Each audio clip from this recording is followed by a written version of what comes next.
I was halfway down the aisle, veil slipping over my eyes, when the doors at the back of the church slammed open so hard the stained glass rattled.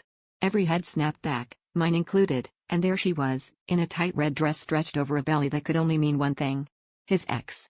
She didn't just interrupt, she marched, belly first, down the aisle, voice shaking but loud enough for everyone to hear. "You forgot to mention you're having a baby, didn't you?"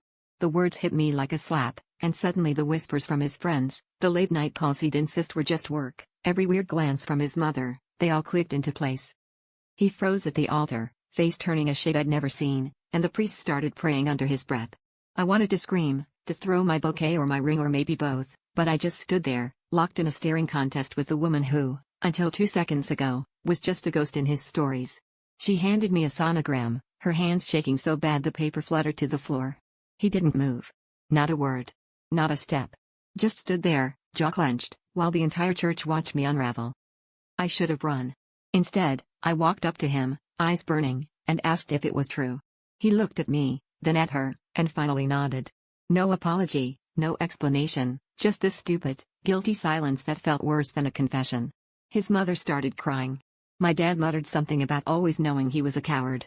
The guests started leaving, some filming, some just staring, and I realized I didn't even know who I was angry at anymore, him, her, or myself for not seeing it sooner. But as I stood there, surrounded by scattered rose petals and broken promises, the real twist hit me. I wasn't just mad, I was relieved. I'd ignored every red flag, convinced myself love was supposed to hurt, that drama meant passion. The truth was uglier, but also freeing. I left the church alone, the echo of her heels and his silence following me out, and for the first time in years, I felt like I could finally breathe.